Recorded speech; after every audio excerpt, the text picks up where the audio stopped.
안녕하세요. 잠 못 드는 밤 당신을 위해 책 읽어주는 남자 아크입니다. 오늘은 오헨리 단편선의 마지막 시간이 되겠네요.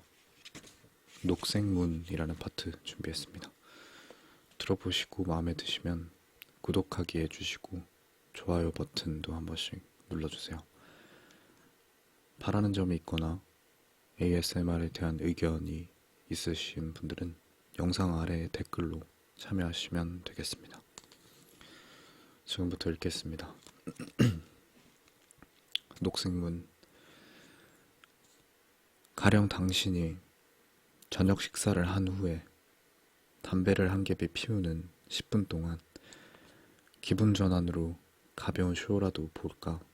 아니면 극장에서 괜찮은 연극 한 편을 볼까?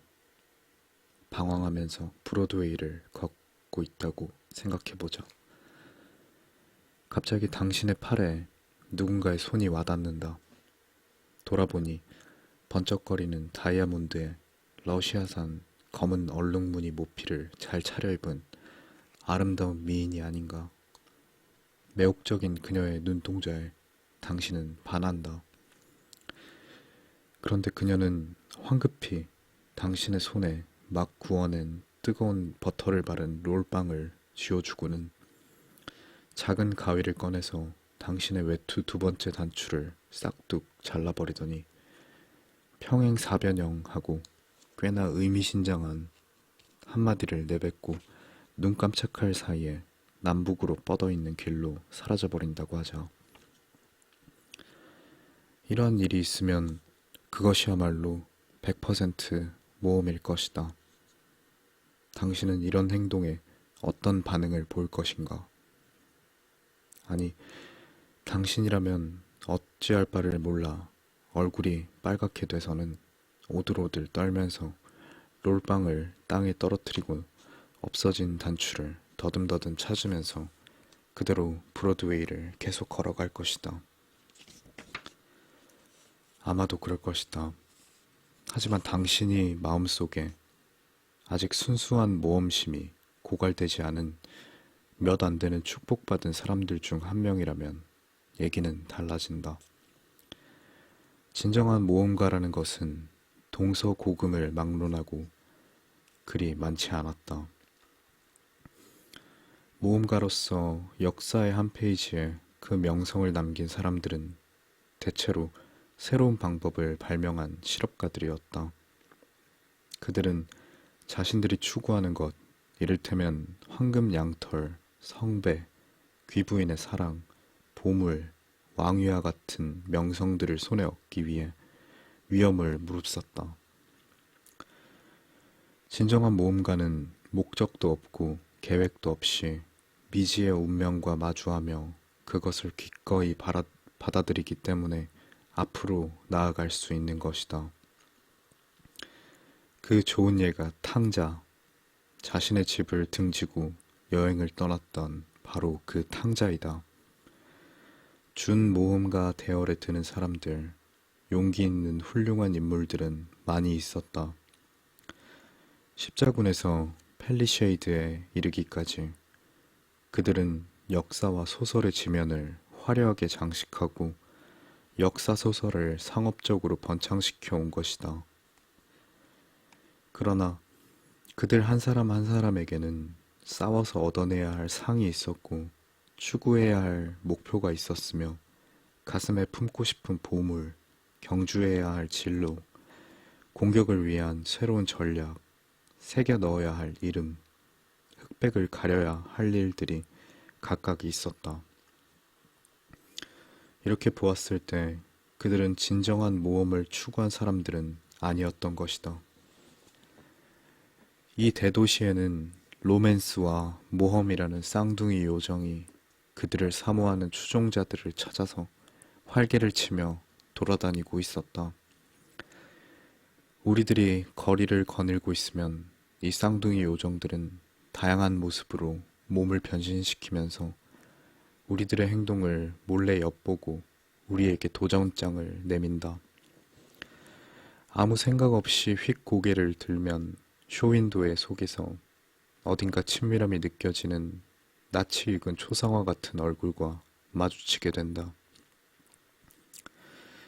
인기척 없는 고요한 거리, 커튼을 내린 집에서 고통과 공포의 외침이 들려온다. 택시 운전사는 평소에 익숙한 도로변이 아니라 생전 처음 보는 집의 문 앞에 우리들을 내려준다. 그러자 누군가가 웃음 띤 얼굴로 그 문을 열어주고 안으로 들어오라고 손짓한다. 어떤 글씨가 쓰여 있는 한 장의 종이 쪽지가 운명의 신의 높은 철장에서 하늘하늘 발밑으로 떨어진다. 바쁘게 오가는 군중 속에서 증오나 애정, 불안이 가득 찬 타인의 시선과 잠시 부딪힌다. 갑자기 비가 억수로 쏟아질 때면 보름달의 딸이나 별의 사촌 같은 미녀들이 손에 든 우산 속으로 뛰어들어와 비를 피하고 있을지도 모른다. 도시의 골목길 도처에서 손수건이 떨어지고 손가락질하며 시선이 공격해온다. 모험의 실마리, 고독, 황홀, 신비, 위험을 지닌 변화무쌍한 실마리가 슬그머니 우리들의 손 안으로 미끄러져 들어온다. 그런데 기꺼이 그것을 잡고 그것에 따라가는 사람은 거의 없다. 우리들은 세상의 인습이라는 척도를 가지고 등을 꼿꼿이 편 채 버티고 있는 것이다.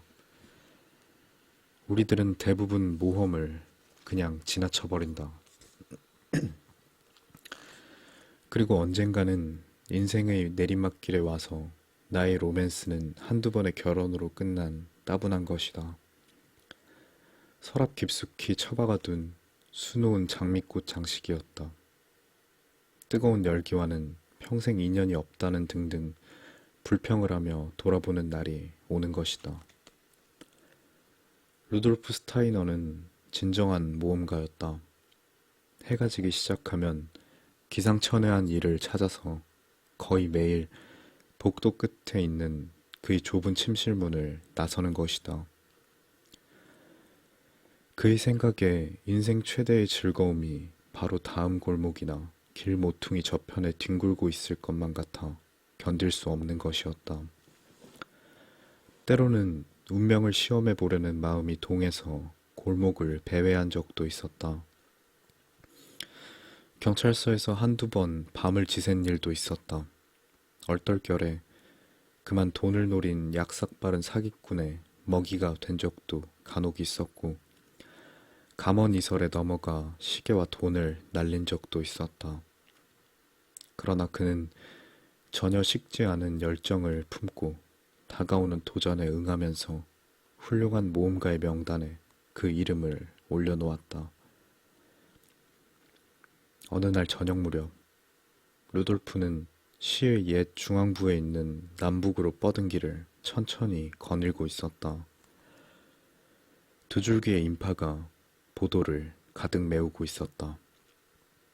한 줄은 귀가를 서두르는 사람들이고 다른 한 줄은 형형색색의 전등이 깜빡이는 레스토랑의 호화로운 겉모습에 이끌려 집에 돌아가야 하는 것을 잊은 그런 무리였다. 이 젊은 모험가는 깨끗한 용모에 침착하고 신중하며 주의 깊었다. 그는 낮에 어느 피아노 가게 판매원으로 일하고 있었는데 넥타이도 넥타이핀을 꽂는 대신 토파즈가 박혀있는 고리에 꿰어 고정시키고 있었다. 언제인가 그는 어느 잡지의 편집자에게 미스 리비라는 작가가 쓴 주니의 사랑과 모험만큼 자신의 인생을 뒤흔들어 놓은 책은 없었다고 편지를 보낸 일도 있었다. 이렇게 산책을 하는 도중 우연히 보도 옆에 유리로 된 진열창 속에서 이빨이 심하게 딸가닥 거리는 소리가 들려왔다. 메스꺼운 기분을 유발시키면서 그의 주의를 끌었다. 처음에는 진열창 뒤의 레스토랑에 시선이 멈춰졌다. 그런 다음 옆 출입구에 아주 높은 곳에 걸린 치과라는 전광판이 눈에 들어왔다. 건물 앞에서는 빨간 실로 술을 놓은 상의 노란 바지, 거기에 군모를 쓴 이상 야릇한 분장을 한 키 큰 흑인이 지나가는 군중들 속에서 원하는 사람들에게 상당히 신중한 태도로 전단지를 나누어 주고 있었다. 이렇게 치과의 광고지를 나누어 주는 것은 루돌프에게는 그다지 새롭지도 신기하지도 않은 광경이었다. 여느 때와 같으면 광고지를 나누어 주는 사람 옆을 지나치며 수북히 쌓여 있는 전단의 매수를 줄여주는 일 따위는 하지 않았을 것이다. 그런데 오늘 밤은 광고지를 그의 손안에 슬쩍 밀어넣는 이 아프리카인의 방법이 상당히 교묘했기 때문에 그 재빠른 솜씨에 그만 미소를 지으며 그대로 손에 쥐고 있었다. 몇 걸음 앞으로 전진하다가 별 생각 없이 카드를 유심히 들여다보았다. 놀라운 반, 흥미 반으로 카드를 뒤집어서 다시 살펴보았다. 카드의 앞면은 백지였는데 뒷면에는 잉크로 녹색문이라는 세 글자가 쓰여 있었다. 그런데 그때 루돌프 앞에 세 발자국쯤 떨어진 곳에 있던 한 남자가 지나가는 길에 흑인에게서 건네받은 카드를 땅바닥에 버리는 것이 눈에 띄었다. 루돌프가 그것을 주워서 보니 치과 의사의 이름과 주소, 그리고 의치기공이라던가 불치기공, 치관, 무통치료 등의 그럴싸한 선전 문구가 인쇄되어 있었다. 모험을 좋아하는 이 피아노 판매원은 길 모퉁이에 서서 곰곰이 생각했다. 잠시 후 그는 길을 가로질러서 한 블록 정도 남쪽으로 내려가 다시 길을 횡단해서 북쪽 맞은편의 사람들 흐름에 끼어들었다. 이렇게 해서 다시 한번 흑인의 옆을 지나가면서 시치미를 뚝 떼고 쥐어준 카드를 아무렇지 않은 얼굴로 받아들였다. 10걸음 정도 걸어가서 다시 보니 처음에 카드에서 본 것과 똑같은 글씨로 녹색문이라고 적혀 있었다. 그의 앞뒤로 이어지는 통행자들이 버린 서너 장의 카드가 도로에 떨어져 있었다. 그것들은 아무것도 적혀 있지 않은 쪽이 위를 향해 있었다. 루돌프는 그것을 뒤집어 보았다. 어느 카드에도 모두 치과 진료실의 판에 박힌 선전 문구가 인쇄되어 있었다. 장난꾸러기 모험의 요정이 그의 진정한 선봉자인 루돌프 스타이너를 유혹하기 위해 2번씩이나 손짓할 필요가 없었다. 그런데 이번에는 그런 일이 2번이나 일어난 것이다. 이렇게 해서 모험은 시작되었다. 루돌프는 딸가닥거리는 이빨의 진열상자 옆에 서 있는 몸집이 큰 루돌프는 딸가닥거리는 이빨의 진열상자 옆에 서 있는 몸집이 큰 흑인 곁으로 천천히 발길을 돌렸다. 이번에는 지나치면서 카드를 받지 않았다. 요란하고 괴상한 의상을 걸친 이 에디오피아 사람은 자연스런 위엄을 나타내며 꼿꼿하게 서서 어떤 사람에게는 부침성 있게 카드를 디밀고 또 어떤 사람에게는 아무 방해도 하지 않고 그냥 지나가게 내버려 두는 것이었다. 또 30초마다 한 번씩 전차의 차장이나 그랜드 오페라의 지휘자처럼 귀에 거슬리는 뜻 모를 말을 중얼거리고 있었다. 그런데 이번에는 그에게 카드를 내밀지 않았을 뿐더러 루돌프는 그 검게 빛나는 커다란 얼굴에서 냉소적이고 경멸에 가까운 거만한 시선을 느꼈다. 이 시선이 모험가의 가슴을 자극했다. 그 싸늘한 눈동자에서 너는 자격이 없어 라는 무언의 비난을 읽을 수 있었다. 카드에 적힌 불가사의한 말이 무엇을 의미하든 어쨌든 흑인은 군중들 속에서 두 번씩이나 그에게 카드를 주었다. 그런데 지금 그는 수수께끼를 푸는 기지와 열의면에서 너는 수준 이하라고 루돌프에게 선고하고 있는 것이었다. 혼잡함에서 벗어난 젊은 모험가는 필시 이 속에 모험이 숨겨져 있을 것이라 생각하고 건물을 재빨리 훑어보았다. 그것은 5층 건물이었다. 작은 레스토랑이 지하실을 차지하고 있었다. 1층은 벌써 가게 문을 닫은 상태였는데 부인용 장신구점이나 모피점인 것 같았다. 2층은 깜빡이는 전광판으로 치과라는 것을 알 수 있었다. 그 위에는 뭐라고 잡다하게 쓰여진 간판이 손금 봐주는 점쟁이, 재단사, 음악가, 의사들의 주거를 너저분하게 나타내고 있었다. 그 위층은 느슨하게 늘어져 있는 커튼이나 창문턱 위에 놓인 하얀 우유병 등으로 보아 가정집인 것 같았다. 관찰이 끝나자 루돌프는 높게 하나로 연결된 돌계단을 뛰어 올라가 건물 안으로 들어갔다. 카펫을 깔아놓은 계단을 따라 올라가다가 꼭대기에서 걸음을 멈추고 한숨을 돌렸다. 창백한 두 개의 가스 등불이 하나는 오른쪽 먼 곳에 또 하나는 왼쪽 조금 가까운 곳에서 희미하게 복도를 비추고 있었다. 가까이 있는 등 주위를 둘러보자 가냘프고 둥근 빛 속에서 녹색 문이 보였다. 순간 그는 주저했다. 그러나 곧 아프리카인 카드 마술사가 보여준 오만불손한 냉소가 눈앞에 떠올랐다. 그는 똑바로 녹색 문 앞으로 다가가 힘차게 노크를 했다. 그의 노크에 응답이 있기 전에 몇 초간이야말로 진정한 모험의 숨가쁜 상황을 재는 척도가 된다.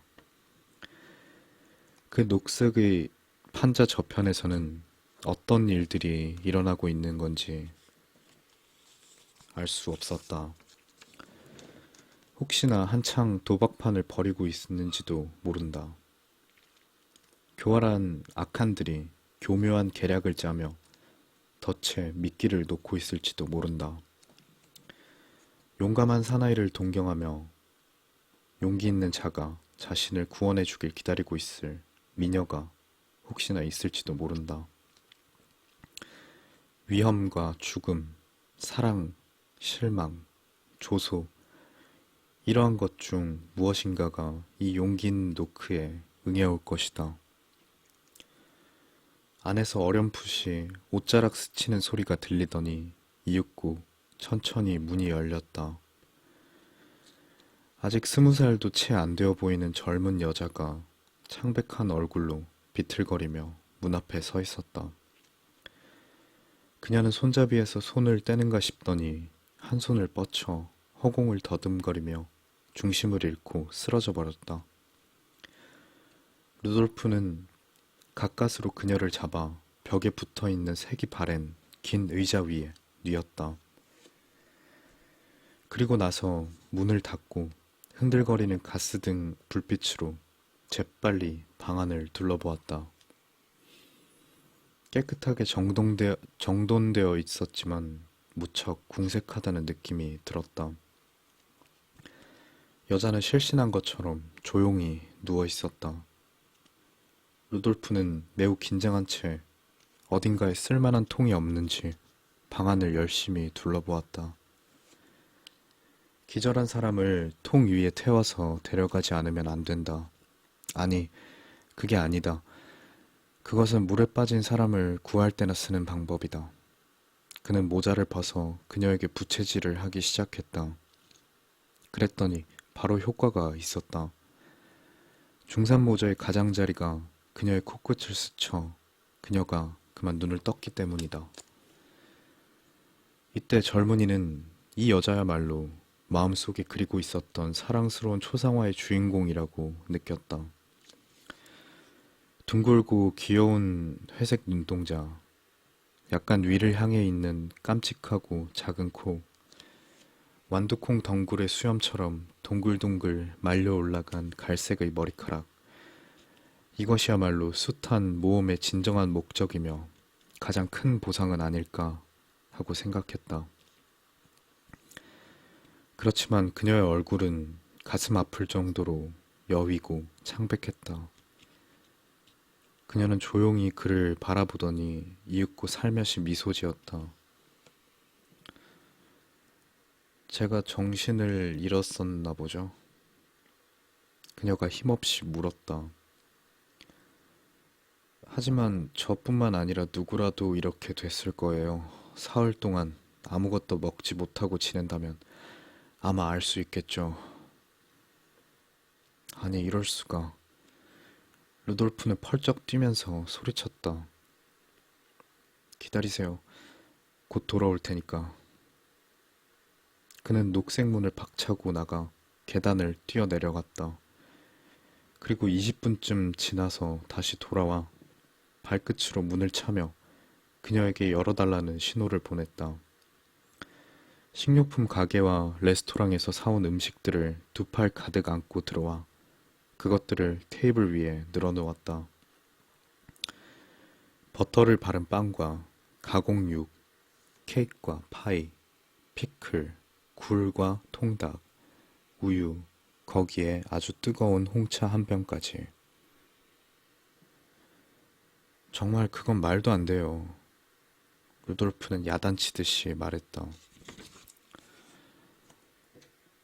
아무것도 먹지 않고 지내다니 그런 쓸데없는 도박은 당장 그만두세요. 자, 이제 저녁 식사가 준비되었어요. 그는 그녀에게 손을 내밀어 부축하며 의자에 앉히며 물었다. 혹시 홍차를 따를 찻잔은 있나요? 창가의 선반 위에 있어요. 그녀가 대답했다. 그가 찻잔을 가지고 돌아오자 그녀는 얼빠진 사람처럼 좋아서 눈을 반짝이며 여자 특유의 본능으로 종이 봉지에서 찾아낸 딜 열매로 맛을 낸 오이 피클을 먹기 시작했다. 그는 웃으면서 그것을 뺏어 들고 찻잔 가득히 우유를 따라 주었다. 이것부터 먼저 마셔요. 그는 명령하듯이 말했다. 그 다음에는 홍차를 조금 줄게요. 그러고 나서 닭고기의 날개 부분을 먹도록 해요. 당신이 말을 아주 잘 듣는다면 내일은 피클을 먹어도 좋아요. 그런데 저를 손님으로 맞아주신다면 함께 식사를 하고 싶습니다. 그는 의자를 하나 당겨 그곳에 앉았다. 뜨거운 차에 그녀의 눈은 생기를 되찾고 볼에도 혈색이 살아나기 시작했다. 그녀는 마치 굶주린 야수처럼, 다시 말해 우아함을 띤 맹렬한 모습으로 음식을 먹기 시작했다. 젊은이의 존재도 그가 내민 구원의 손길도 극히 당연한 일처럼 생각하고 있는 것 같았다. 말하자면 세상의 관습을 중요시 여기지 않는다는 그런 것이 아니라 궁지에 몰린 나머지 체면은 일단 제쳐두고 인간답게 행동하는 권리를 찾으려는 듯 했다. 그렇지만 점차 힘과 안도를 되찾음에 따라 세상의 관습을 따를 기분도 조금은 되살아나게 되었다. 거기에서 그녀는 자신의 신상에 관한 얘기를 하나 하기 시작했다. 그것은 이곳 사람들이 들으면 하품이 나올 정도의 특별한 것 없는 흔해 빠진 얘기인 가게 점원의 신세의 타령 같은 것이었다. 원래는 쥐꼬리만한 급료에다가 가게의 수익을 늘리기 위한 수단으로 부과된 벌금 때문에 수입이 줄어들고 설상가상으로 병까지 나서 쓸데없이 시간을 허비하게 되자 결국은 직업도 잃고 희망도 잃었다. 그때 마침 이 모험가가 녹색 문을 두드렸다는 것이다. 그러자 루돌프에게는 그녀의 신세 타령이 그리스 시인이 쓴 일리아스나 혹은 준이의 사랑과 모험에 나오는 이야기 못지않은 대단한 것으로 들렸다. 당신이 그런 시련을 겪었다니. 그는 탄성을 질렀다. 정말이지 너무 괴로웠어요. 그녀가 진지하게 대답했다. 그런데 당신은 이 도시에 친척이라든가 친구는 단 한 명도 없나요? 네, 슬프지만 아무도 없어요. 아, 실은 저도 외톨이랍니다. 잠시 침묵을, 잠시 침묵이 흐르고 루돌프가 말했다. 아, 그 소리를 들으니 친구를 만난 것 같네요. 그녀는 반가워했다. 루돌프는 자신의 고독함을 알아주는 말을 듣자 어쩐지 기뻐졌다. 그런데 갑자기 그녀가 눈꺼풀을 살짝 내리깔고는 깊은 한숨을 쉬며 말했다. 저 너무 졸려요. 하지만 기분은 아주 좋아졌어요. 루돌프는 일어나서 모자를 집어들었다. 아, 그럼 저는 이만 가보겠습니다. 아무 걱정하지 말고 하룻밤을 푹 쉬게 된다면 다시 예전처럼 좋아질 겁니다. 그는 손을 내밀었다. 아가씨는 그 손을 잡고 잘 가요 하고 작별 인사를 했다. 하지만 그녀의 눈동자는 애절하고 솔직하게 무언가를 바라는 듯했다. 그 바람에 그는 말했다. 그럼 내일 또 뵙겠습니다. 당신의 상태를 보러 말이죠. 그렇게 쉽게 저를 떨쳐버릴 수는 없을걸요? 문을 나서려고 하자 그녀는 겨우 생각이 났다는 듯 그러나 대수롭지 않다는 어조로 물어보았다. 아, 저기 그런데 여기는 어떻게 오시게 됐나요?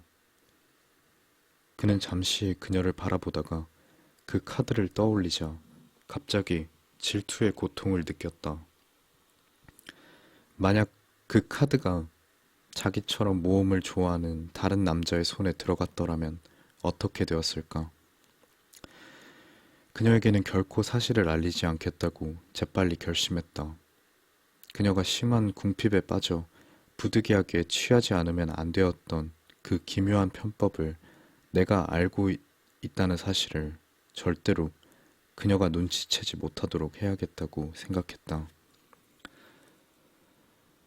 아, 내가 일하는 가게 조율사 한 명이 이 건물에 살고 있는데 깜빡 잘못해서 그만 이 문을 두드리게 됐답니다. 녹색 문이 닫히기 전에 마지막으로 그의 눈에 비친 것은 그녀의 미소였다. 그는 방에서 나오자 계단 위에 잠시 멈춰서서 이상한 듯이 주위를 둘러보았다. 복도를 따라 맞은편 끝까지 갔다가 다시 되돌아와서 위층으로 올라가는 탐색을 계속하면서 도통 이해할 수 없다는 표정을 지었다. 이곳에서 그가 발견한 문들은 모두 녹색으로 칠해져 있는 것이었다. 이상하게 생각하면서 계단을 내려와 길거리로 나갔다. 예전에 그 기묘한 아프리카인은 아직도 그곳에 있었다. 루돌프는 손에 두 장의 카드를 쥐고 그의 앞에 섰다. 아, 당신이 이 카드를 나에게 주었는데 이 카드의 의미를 얘기해주지 않겠소? 만면에 싱글벙글 웃음을 띤 흑인은 내용을 알 수 없는 수수께끼 같은 광고를 내보았다. 바로 저것이에요, 나리. 그는 길 저편을 가리키면서 말했다. 하지만 나리, 일막을 보기에는 조금 늦은 것 같은데요. 흑인이 가리킨 쪽을 보자 극장의 입구 위에 새로 상연되는 연극 녹색문에 눈부신 전광판이 보였다. 저것은 아주 끝내주는 연극 입죠. 네? 저것은 아주 끝내주는 연극 입죠. 흑인은 말했다. 저것을 무대에 올리는 지배인이 제게 1달러를 줄 테니 치과 광고지하고 같이 치과 광고지하고 같이 이 카드를 좀 나누어 주지 않겠느냐고 부탁했죠. 치과 광고지도 한 장 드릴까요, 나리? 루돌프는 자신이 살고 있는 동네의 길 모퉁이에서 발을 멈추고 맥주를 한 잔 마신 다음 담배를 한 개피 샀다. 담배에 불을 붙이고 코트에 단추를 채우며 모자를 뒤로 젖힌 후 길 모퉁이의 가로등을 향해 단호하게 말했다. 그래도 역시 그녀를 찾아낸 것은 뭐라고 해도 운명의 신의 계시였어. 이런 상황에서 이런 결론을 내리는 것을 보면 확실히 루돌프 스타이너도 로맨스와 모험의 요정을 섬기는 진정한 사람들의 대열에 끼워주어도 좋을 것 같아. 네, 오늘 준비한 내용은 여기까지고요. 후반부에 정말 큰 실수가 있었죠. 그냥 웃고 넘겨주시면 좋겠습니다. 네, 끝까지 들어주셔서 감사하고요. 잘 자요. 좋은 꿈 꾸고요.